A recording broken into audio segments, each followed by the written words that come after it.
نحمده ونصلي على رسوله الكريم أما بعد فأعوذ بالله من الشيطان الرجيم بسم الله الرحمن الرحيم وإنك لعلى خلق عظيم وقال رسول الله صلى الله عليه وسلم اللهم اهدني لأحسن الأخلاق فإنه لا يهدي لأحسنها إلا أنت أو كما قال عليه الصلاة والسلام صدق الله العظيم وصدق رسوله النبي الكريم ونحن على ذلك لمن الشاهدين والشاكرين والحمد لله رب العالمين اللهم صل على سيدنا محمد وعلى آل سيدنا محمد وبارك وسلم اللهم صل على سيدنا محمد وعلى آل سيدنا محمد وبارك وسلم اللهم صل على سيدنا محمد وعلى آل سيدنا محمد وبارك وسلم۔ ہر مجلس کے کچھ آداب ہوتے ہیں۔ جس مجلس میں دین کی بات ہو رہی ہو اس کا ادب یہ ہے کہ سننے والے ذوق شوق اور طلب کے ساتھ دین کی بات سماعت فرمائیں۔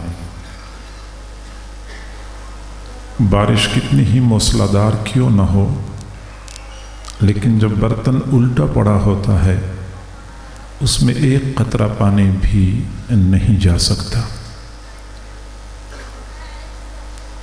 برتن سیدھا ہو، بارش بے شک ہلکی ہلکی ہو رہی ہو، پھر بھی کچھ نہ کچھ پانی اندر چلا جاتا ہے۔ اس لیے دین کی بات سننے سے پہلے دل کے پیالے کو سیدھا کرنا چاہیے۔ ممکن ہے کہ اللہ تعالیٰ کسی بولنے والی کی زبان سے ایسی بات کہلوا دے جو ہمارے دل کی دنیا کے بدلنے کا باعث بن جائے۔ تمام حضرات سے گزارش ہے کہ مختصر وقت کے لیے توجہ اور یکسوئی کے ساتھ دین کی بات سماعت فرمائیں۔ میں کوشش کروں گا کہ جامع انداز میں عمومی مجمع کی مناسبت سے اور آج کل ہمارے ماحول اور معاشرے کی ضرورت کے مطابق گفتگو کر لوں۔ اللہ رب العزت نے اس امت کو دو عظیم نعمتیں عطا فرمائیں، ایک کتاب اللہ اور دوسرے رسول اللہ صلی اللہ علیہ وسلم۔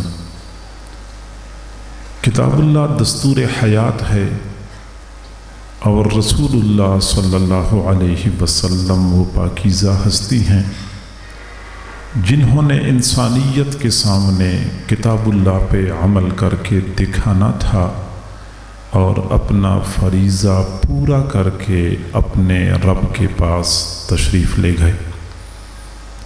حضور صلی اللہ علیہ وسلم کو اللہ تعالیٰ نے تمام کمالات اور صفات کا مجموعہ بنا کر دنیا میں مبعوث فرمایا تھا۔ دنیا میں بڑے بڑے باکمال لوگ آئے چلے گئے، یا اس وقت بھی بہت سارے باکمال لوگ موجود ہیں، لیکن آپ ان تمام حضرات کی زندگیوں کا مطالعہ کریں، آپ کو نظر آئے گا کہ ان کی زندگیوں میں ایک پہلو میں تو کمال اور خوبی ہے، دوسرے پہلو سے ان میں نقص اور کمی پائی جاتی ہے۔ چنانچہ علمی دنیا میں بہت ساری ایسی شخصیات آئیں اور گزریں اور اس وقت موجود ہیں کہ جب وہ مسند درس پہ بیٹھ جاتے ہیں تو اپنی قابلیت کا لوہا منواتے ہیں، لیکن میدان خطابت میں پھر کوئی خاص کامیابی حاصل نہیں کر سکتے۔ کتنے ایسے مصنفین اور لکھاری ہیں کہ اگر وہ تحریر لکھیں تو بڑے بڑے دانشور ان کی تحریر کو پڑھ کے انگشت بدندان رہ جائیں گے، لیکن اگر اسی بندے کو کہا جائے کہ 10 بندوں کے سامنے اپنے معافی ضمیر کا اظہار کر دیں تو وہ نہیں کر پاتے۔ دنیا میں کتنے ایسے جرنیل موجود ہیں جب انہوں نے دشمنوں کے ملک کی طرف رخ کر لیا تو شہروں کے شہر فتح کر لیے، لیکن وہی جرنیل اگر ایوان اقتدار میں آئے تو ناکام حکمران ثابت ہو گئے۔ کتنے ایسے تیز اور عالی دماغ جج موجود ہیں کہ جب وہ مدعی اور مدعی کی 2 3 لفظوں کو سن لیتے ہیں تو معاملے کی تہ تک پہنچ جاتے ہیں، بڑے نکتہ رس ہوتے ہیں، لیکن ان بیچاروں کی اپنی گھریلو زندگی ناکامیوں سے بھری پڑی ہوتی ہے۔ کتنے ایسے سیاستدان موجود ہیں کہ میدان سیاست میں تو جھنڈے گاڑ دیے لیکن معیشت کے الف با سے بھی واقف نہیں ہوتے۔ بہت سارے لوگ ایسے ہیں کہ جن کا حال تو بڑا تابناک ہوتا ہے لیکن ماضی افسوسناک ہوتا ہے۔ بڑھاپا تو قابل رشک ہوتا ہے لیکن جوانی قابل افسوس ہوا کرتی ہے۔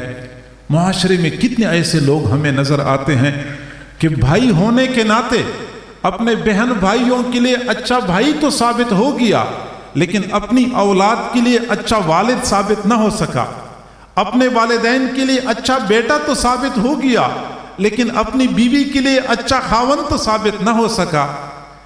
کسی نہ کسی پہلو میں خامی اور نقص نظر آتا ہے۔ پوری روئی زمین پر اگر ہم دیکھتے ہیں جس کی زندگی ہر پہلو سے کامل اور مکمل ہے وہ میرے محبوب صلی اللہ علیہ وسلم ہیں۔ آپ ان کی زندگی کے ہر پہلو پر خوردبین فٹ کر دیں، ہر زاویے سے غور سے دیکھیں، آپ کو میرے محبوب کی زندگی میں کمال ہی کمال نظر آئے گا۔ نقص اور خامی نام کی کوئی چیز میرے محبوب کی زندگی میں نہیں ہے۔ با کمال زندگی، صفات کی جامعیت اللہ تعالیٰ نے ہمارے محبوب کو عطا فرمائی تھی۔ اور دانشور اہل علم حضرات حضور صلی اللہ علیہ وسلم کی زندگی کے ایک ایک پہلو پر گفتگو کرتے ہیں، ایک پہلو کو لے کے چلتے ہیں اور دنیا والوں کو بتاتے ہیں کہ ہمارے محبوب کیسے قابل تقلید تھے، کیسے قابل اتباع تھے، بلکہ واجب الاتباع تھے۔ میں اس وقت آپ حضرات کے سامنے حضور صلی اللہ علیہ وسلم کے اخلاق حمیدہ کے حوالے سے گفتگو کروں گا۔ معزز سامعین، آج ہمارے اس معاشرے میں حضور صلی اللہ علیہ وسلم کی تمام تر تعلیمات پر عمل کا فقدان نظر آتا ہے، تمام تر تعلیمات پر عمل کا فقدان نظر آتا ہے، لیکن آپ صلی اللہ علیہ وسلم کے اخلاق حمیدہ کو جیسے اس امت نے ترک کیا ہے، کسی اور تعلیم کو اس طریقے سے ترک نہیں کیا گیا ہے۔ چنانچہ میں کہتا ہوں کہ اگر قیامت کے دن یہ اعلان ہو جائے کہ کہاں گئے نمازی لوگ، وہ کھڑے ہو جائیں تو ہم جیسے بہت سارے لوگ کھڑے ہو جائیں گے۔ اگر اعلان ہو جائے کہ روزہ رکھنے والے کھڑے ہو جائیں تو بہت سارے کھڑے ہو جائیں گے۔ اعلان ہو جائے کہ حج کرنے والے کھڑے ہو جائیں، بہت سارے حاجی حضرات کھڑے ہو جائیں گے۔ لیکن اگر اعلان ہو جائے کہ وہ لوگ جو میرے محبوب صلی اللہ علیہ وسلم کے اچھے اخلاق سے آراستہ و پیراستہ تھے، وہ کھڑے ہو جائیں تو ہم جیسے بہت ساروں کے سر جھک جائیں گے، سر اٹھانے کے قابل نہیں ہوں گے۔ آپ صلی اللہ علیہ وسلم کے اچھے اخلاق آج ہمارے معاشرے میں مفقود اور ناپید ہو چکے ہیں۔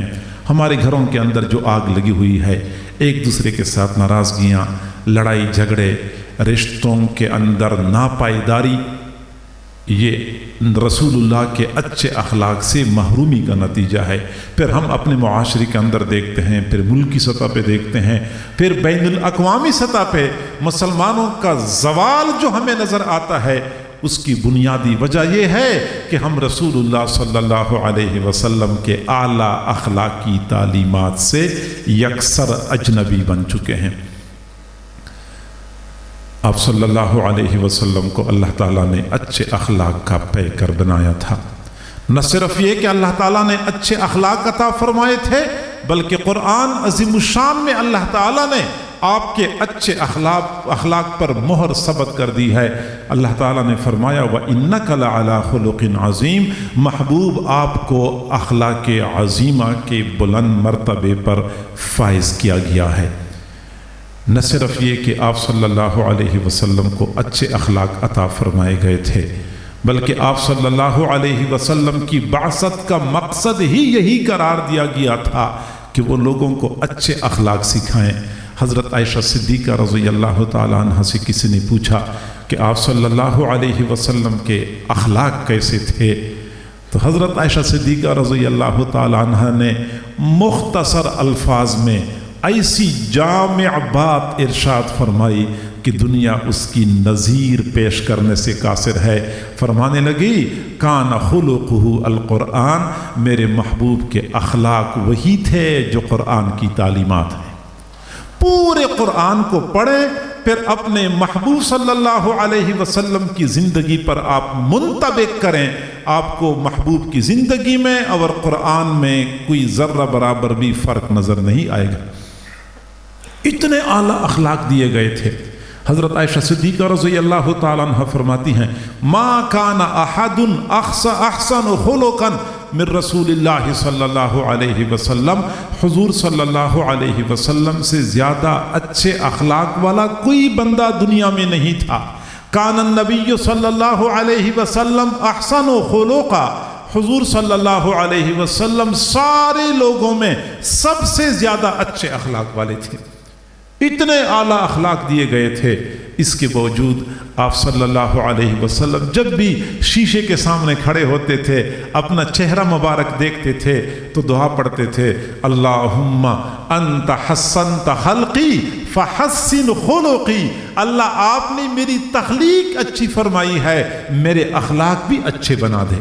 مزید اچھے اخلاق کی دعا مانگا کرتے تھے، فرمایا کرتے تھے اللہم اہدنی لأحسن الاخلاق، اللہ آپ مجھے اچھے اخلاق کی طرف میری رہنمائی کر دیجئے، فإنہ لا یہدی لأحسنها الا انت، کیونکہ اچھے اخلاق کی طرف تیرے سوا کوئی اور رہنمائی نہیں کر سکتا۔ مزید اچھے اخلاق اللہ تعالیٰ سے مانگا کرتے تھے، کیونکہ آپ صلی اللہ علیہ وسلم کو اس چیز کا پتہ تھا کہ کسی بھی انسان کی زندگی میں اچھے اخلاق کی اہمیت اور قدر و قیمت کیا ہوتی ہے۔ اور یہی وجہ ہے آج دنیا کہتی ہے کہ حضور صلی اللہ علیہ وسلم کو چند جنگجو بندے ہاتھ آئے تھے جو تلوار کے دھنی تھے، اور انہوں نے تلوار کے زور پہ لوگوں کو اسلام میں داخل کیا، اور اسلام تلوار کے زور سے پھیلا ہے۔ میرے بھائیوں، یہ غلط فہمی ہے۔ میں یہ کہتا ہوں کہ رسول اللہ صلی اللہ علیہ وسلم نے اسلام کی حفاظت کے لیے، اسلام کے دفاع کے لیے تلوار کا استعمال ضرور فرمایا ہے، لیکن لوگوں کو اسلام میں داخل کرنے کے لیے آپ نے لوہے کی تلوار استعمال نہیں فرمائی تھی، بلکہ اعلیٰ اخلاق کی تلوار استعمال فرمائی تھی۔ اچھے اخلاق کی بدولت آپ نے دنیا کو فتح کیا تھا، اور یہی وجہ ہے کہ آپ صلی اللہ علیہ وسلم پر جب پہلی مرتبہ وحی نازل ہوئی، آپ غار حرا سے اپنے گھر تشریف لائے۔ طبعی طور پہ آپ پریشان تھے کہ میری اوپر اتنا بوجھ آ چکا ہے، پتہ نہیں میں اتنا بوجھ اٹھا سکوں گا یا نہیں اٹھا سکوں گا۔ اپنے گھر تشریف لائے، حضرت خدیجہ رضی اللہ تعالیٰ عنہ کو فرمایا لقد خشیت علی نفسی، میں اپنے اوپر ڈر رہا ہوں، پتہ نہیں میں اتنا بڑا بوجھ اٹھا سکوں گا یا نہیں اٹھا سکوں گا، اتنی بڑی ذمہ داری ہے، میں اس کا حق ادا کر سکوں گا یا نہیں کر سکوں گا۔ حضرت خدیجہ رضی اللہ تعالیٰ عنہ بہت حوصلہ مند خاتون تھی۔ بندہ حیران رہ جاتا ہے کہ ایک ایسا موقع بھی آیا جب وقت کے پیغمبر فکر مند اور پریشان تھے، حضرت خدیجہ ان کو تسلی دے رہی تھیں کلا واللہ لا یخزیک اللہ ابدا، ہرگز نہیں، قسم ہے خدا کی اللہ تعالیٰ آپ کو ہرگز رسوا نہیں فرمائیں گے۔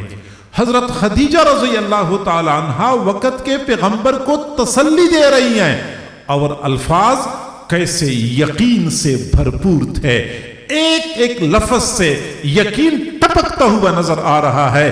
ہرگز نہیں، قسم ہے خدا کی اللہ تعالیٰ آپ کو ہرگز رسوا نہیں فرمائیں گے۔ کیوں؟ فرمایا انک لتصل الرحم، آپ صلہ رحمی کرتے ہیں۔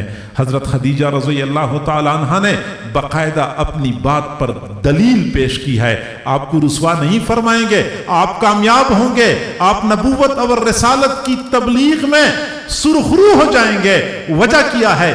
دلیل پیش کرتی ہیں۔ دلیل یہ پیش نہیں کرتی کہ آپ بڑے ذہین و فتین ہیں، آپ اپنی ذہانت اور فطانت کے زور پہ یہ بڑا فریضہ سر انجام دیں گے۔ وہ یہ نہیں کہتی کہ آپ کا خاندان بڑا ہے، اپنے خاندان کی مدد سے آپ اتنا بڑا کام سر انجام دیں گے۔ وہ یہ نہیں کہتی کہ آپ بڑے بہترین منصوبہ ساز ہیں، منصوبہ سازی کی بدولت آپ یہ فریضہ سر انجام دیں گے۔ نہیں نہیں، وہ کہنے لگی انک لا تصل الرحم۔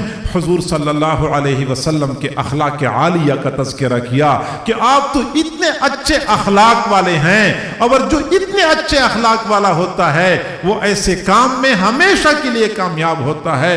آپ صلہ رحمی کرنے والے ہیں، اپنے عزیز و اقارب کے ساتھ، رشتہ داروں کے ساتھ رشتے ناتے جوڑنے والے ہیں۔ انک لتصل الرحم وتقری الضیف، مہمان نوازی کرنے والے ہیں۔ وتحمل الکل، اور کمزوروں کے ساتھ، ضعیفوں کے ساتھ بوجھ اٹھانے والے ہیں۔ وتکسب المعدوم، جن کے پاس مال نہیں ہوتا ان کو آپ مال پیسہ کما کر دینے والے ہیں۔ وتعین علی نوائب الحق، سماوی حوادث کی صورت میں، آسمانی مصیبتوں کی صورت میں آپ لوگوں کی مدد کرنے والے ہیں۔ حضرت خدیجہ رضی اللہ تعالی عنہ نے ایسے موقع پر رسول اللہ صلی اللہ علیہ وسلم کی صلاحیتوں کا تذکرہ نہیں فرمایا، آپ کے اخلاق عالیہ کا تذکرہ فرمایا۔ ان اخلاق عالیہ کی بدولت آپ یہ بڑا فریضہ بحسن و خوبی سر انجام دیں گے۔ تو لہٰذا آپ صلی اللہ علیہ وسلم اچھے اخلاق والے تھے، اور ہم اگر حضور صلی اللہ علیہ وسلم کے ساتھ عشق و محبت کے دعویدار ہیں تو عشق و محبت کا تقاضا یہ ہے کہ ہم بھی آپ صلی اللہ علیہ وسلم کی طرح اچھے اخلاق والے بن جائیں۔ اور آپ دیکھیں کہ اللہ تعالیٰ نے اپنے محبوب صلی اللہ علیہ وسلم کو اچھے اخلاق عطا فرمائے، اور اچھے اخلاق کی تعلیم دینے کے لیے دنیا میں مبعوث فرمایا انما بعثت لأتمم مکارم الاخلاق۔ میری بعثت اور میری رسالت کا مقصد ہی یہی ہے کہ میں لوگوں کو اچھے اخلاق کی تعلیم دے دوں۔ اچھے اخلاق کی تعلیم آپ نے دے دی۔ آپ صلی اللہ علیہ وسلم نے سمجھایا کہ دین اسلام میں کسی مومن کی ایمان کا کمال زیادہ نمازوں کے ساتھ مشروط نہیں ہے، زیادہ روزوں کے ساتھ وابستہ نہیں ہے، زیادہ حج اور عمرے کے اوپر موقوف نہیں ہے، بلکہ کسی بھی بندے کی ایمان کا کمال اچھے اخلاق کے ساتھ وابستہ ہے۔ آپ نے فرمایا ان اکمل المؤمنین ایمانا احسنہم خلقا، سارے مؤمنین میں سب سے کامل ایمان والا وہ بندہ ہے جو سب سے زیادہ اچھے اخلاق والا ہے۔ ایک مومن ہونے کے ناطے ہم میں سے ہر بندہ یہ تمنا کرتا ہے، یہ چاہت رکھتا ہے کہ ہم اپنی کھلی آنکھوں سے حضور صلی اللہ علیہ وسلم کا دیدار نہ کر سکے، لیکن کم از کم خواب میں تو بار بار محبوب کا دیدار نصیب ہو جائے۔ کتنے ایسے لوگ ہیں جو وظیفے پڑھتے ہیں، دعائیں کرواتے ہیں کہ گنبد خضرا کی زیارت ان گناہگار آنکھوں سے مجھے بھی نصیب ہو جائے۔ کتنے ایسے لوگ ہیں جو دعائیں مانگتے ہیں کہ جنت البقیع میں دفن ہونا نصیب ہو جائے، یہ مٹی اس مٹی کے ساتھ مل جائے۔ میرے بھائیو، یہ تمام امور سعادت کا باعث ہیں۔ خواب کی حالت میں رسول اللہ صلی اللہ علیہ وسلم کا دیدار کرنا سعادت کا باعث، جنت البقیع میں دفن ہونا سعادت کا باعث، اور اس دنیا میں گنبد خضرا کی زیارت کرنا سعادت کا باعث۔ لیکن ان تمام سعادتوں سے بڑی سعادت یہ ہے کہ قیامت کے دن کسی بندے کو رسول صلی اللہ علیہ وسلم کے مبارک ہاتھوں سے حوض کوثر کا جام نصیب ہو جائے، آپ صلی اللہ علیہ وسلم کے قدمین میں بیٹھنے کی سعادت نصیب ہو جائے۔ اور یہ سعادت کن لوگوں کو نصیب ہوگی؟ زیادہ حج عمرہ کرنے والوں کو نہیں، زیادہ نمازیں پڑھنے والوں کو نہیں، زیادہ مسواک اور وضو کرنے والوں کو نہیں، بلکہ آپ صلی اللہ علیہ وسلم نے فرمایا ان احبکم الی واقربکم منی منزلۃ یوم القیامہ احاسنکم اخلاقا، تم میں سے مجھے سب سے زیادہ محبوب اور قیامت کے دن میرے ساتھ درجے کے اعتبار سے سب سے زیادہ قریب وہ شخص ہوگا جو سب سے زیادہ اچھے اخلاق والا ہوگا۔ اچھے اخلاق کی بدولت رسول اللہ صلی اللہ علیہ وسلم کی رفاقت ہمیں نصیب ہوگی۔ چنانچہ ہم دنیا میں دیکھتے ہیں کہ کئی چیزیں یہ جسامت کے اعتبار سے تو بہت بڑی ہوتی ہیں لیکن وزن کے اعتبار سے بہت ہلکی ہوتی ہیں۔ کچھ چیزیں ایسی ہوتی ہیں جسامت میں چھوٹی ہوتی ہیں لیکن وزن کے اعتبار سے بہت بھاری ثابت ہوتی ہیں۔ آپ لوگ لکڑی دیکھیں، آپ لوگ کپاس دیکھیں، بھوسا دیکھیں، جسامت میں بہت بڑا لیکن وزن میں بالکل ہلکا ہوتا ہے۔ دوسری جانب ہم لوہا دیکھتے ہیں، بھاری پتھر دیکھتے ہیں، یہ جسامت میں چھوٹے ہوتے ہیں لیکن وزن میں بہت بھاری ثابت ہوتے ہیں۔ جس طرح دنیا میں مختلف اشیاء میں یہ تفاوت اور فرق ہمیں نظر آتا ہے، ایسے ہی قیامت لوگوں کی اعمال میں بھی ایسا ہی فرق ہوگا۔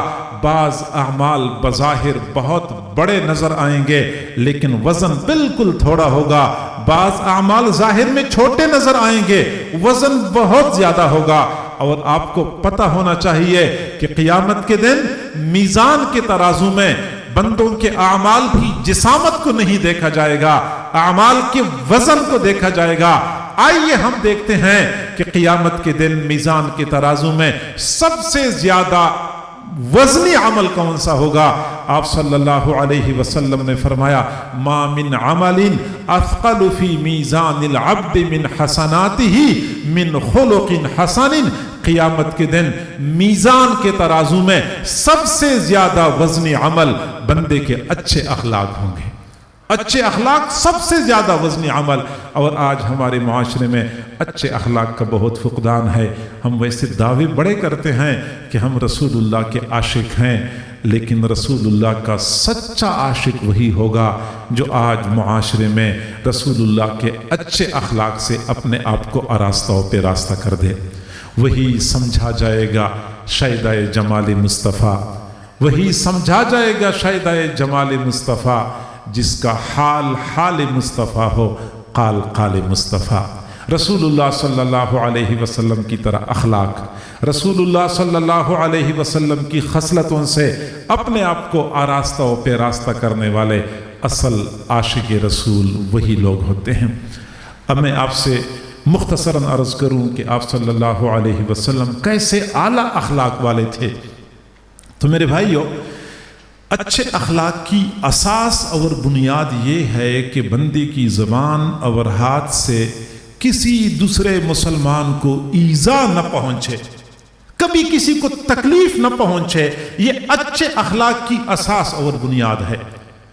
حضور صلی اللہ علیہ وسلم نے فرمایا المسلم من سلم المسلمون من لسانہ ویدہ، مسلمان وہ ہوتا ہے جس کی زبان اور ہاتھ سے دوسرے مسلمان سلامت رہیں۔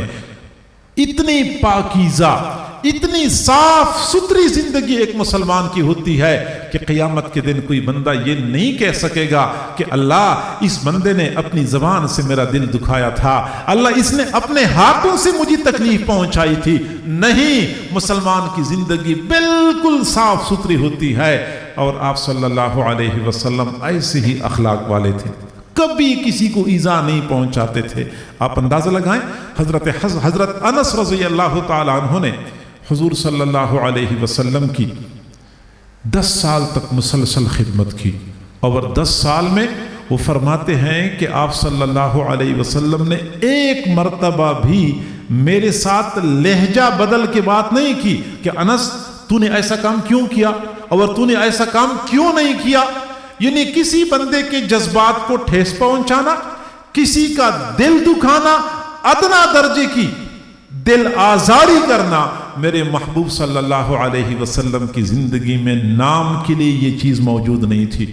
اپنی زندگی کے آخری ایام میں ایک مرتبہ دعا مانگ رہے تھے کہ اللہ، میں نے اگر اپنی زندگی میں کسی کو سخت الفاظ کہے ہوں، یا کسی کو بد دعا دی ہو، یا کسی کو برا بلا کہا ہو، اللہ میرا اس بندے کو سخت الفاظ کہنا یا رنج پہنچانا یا بد دعا دینا اس بندے کے حق میں رحمت کا باعث بنا دے۔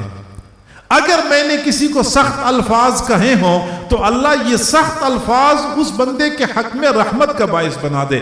تو کسی کو ایذا پہنچانے کا تصور آپ صلی اللہ علیہ وسلم کی زندگی میں نہیں تھا۔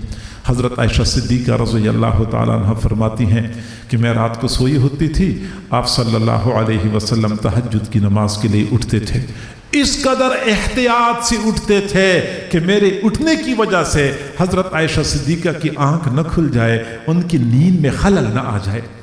ہمارے ہاں معمول یہ ہوتا ہے کہ کچھ لوگ سو رہے ہوتے ہیں، کچھ اونچی آواز سے باتیں کر رہے ہوتے ہیں، کچھ گپے لگا رہے ہوتے ہیں، ایک گھر میں لوگ بیمار پڑے ہوتے ہیں، تڑپ رہے ہوتے ہیں، اگلے گھر میں لوگ اونچی آواز سے ڈیگ چلا کے گھر والوں کو پریشان کر رہے ہوتے ہیں۔ نہیں، میرے محبوب کی تعلیمات یہ نہیں تھی۔ انسانوں کو ایذا پہنچانے کا تصور نہیں تھا۔ آپ صلی اللہ علیہ وسلم کا معمول تھا، ہر جگہ پہ ہر گھر میں بیت الخلاء کا رواج تو نہیں ہوتا تھا، کبھی آپ قضاء حاجت کے لیے باہر تشریف لے جاتے تھے۔ حدیث شریف میں آتا ہے کہ آپ صلی اللہ علیہ وسلم قضاء حاجت کے لیے جگہ کا انتخاب کرتے تھے، اور اس اہتمام سے انتخاب کرتے تھے جیسے کوئی بندہ مکان بنانے کے لیے جگہ کا انتخاب کرتا ہے، یعنی کسی ایسی جگہ پہ قضاء حاجت نہ ہو جائے کہ آنے جانے والوں کے لیے تکلیف کا باعث بن جائے، رنج کا باعث بن جائے۔ یہ ایک مسلمان کی زندگی ہوتی ہے۔ آپ صلی اللہ علیہ وسلم نے امت کو اسی بات کی تعلیم دی ہے، کسی کو ایذا نہیں پہنچانی۔ انسانوں کو ایذا پہنچانا تو بہت دور کی بات ہے، جانوروں کو ایذا پہنچانا آپ کی زندگی میں کوئی تصور نہیں تھا۔ جب آپ دنیا میں تشریف لائے اس وقت عرب معاشرے میں اتنی جہالت تھی کہ لوگ زندہ جانور کی ران کاٹتے تھے تلوار کے ساتھ، جانور ادھر گر کے تڑپ رہا ہوتا تھا، یہ لوگ اس ران کو آگ پر بھون کے کھا رہے ہوتے تھے۔ جب کبھی بارش نہیں ہوتی تھی تو بارش مانگنے کا انداز ہی جدا ہوتا تھا، زندہ جانور کی دم کے ساتھ کپڑا باندھتے تھے، اس پہ تیل چھڑکتے تھے، اس کو آگ لگاتے تھے، اور جب آگ کی تپش اور حرارت جانور کو پہنچتی تھی، جانور بے قراری کا اظہار کرتا تھا، پھر یہ لوگ تالیاں بجاتے تھے کہ اب بارش برسے گی۔ یعنی بارش مانگنے کا انداز بھی یہ تھا کہ زندہ جانور کو آگ لگایا کرتے تھے، کئی مرتبہ تیر اندازی کی مشق کرتے تھے، زندہ جانور کو باندھ کی تیر اندازی کی مشق کیا کرتے تھے۔ آپ صلی اللہ علیہ وسلم نے دنیا میں تشریف لا کے دنیا والوں کو بتایا کہ جانوروں کی بھی حقوق ہوتے ہیں، جانوروں کو بے جا ایذا پہنچانا جائز نہیں ہے۔ آپ صلی اللہ علیہ وسلم نے فرمایا اتقوا اللہ فی ہذہ البہائم المعجمہ، تم اللہ سے ڈرو ان گونگے جانوروں کے بارے میں، گونگے جانوروں کے بارے میں اللہ سے ڈرو۔ فرکبوہا صالحۃ وترکوہا صالحہ، ان پر سواری کرو تو ٹھیک طریقے سے سواری کیا کرو، ان کے اوپر بوجھ لادنا ہے تو ٹھیک طریقے سے بوجھ لادا کرو، ان کی طاقت سے زیادہ بوجھ ان کے اوپر نہ ڈالو، اور جب کھانے پینے کی ضرورت ہو تو ان کو ان کی ضرورت کے مطابق چارہ کھلاؤ، پانی پلاؤ۔ یعنی جانوروں کے ساتھ ظلم اور زیادتی آپ کو برداشت نہیں تھا۔ آپ صلی اللہ علیہ وسلم نے فرمایا ان احسنتم فاحسنوا الذبح، اگر تم ان ذبحتم فاحسنوا الذبح، اگر تم لوگوں نے جانور کو ذبح کرنا ہے تو اس کو ٹھیک طریقے سے ذبح کیا کرو، چھری کو اچھی طرح تیز کر لو تاکہ جانور کو زیادہ تکلیف نہ پہنچے۔ یعنی جانوروں کو ایذا پہنچنا۔ آپ صلی اللہ علیہ وسلم تشریف لے جا رہے تھے، ایک جگہ پہ چڑیا کو بے قرار دیکھا، ادھر اڑ رہی تھی ادھر اڑ رہی تھی، آپ صلی اللہ علیہ وسلم سمجھ گئے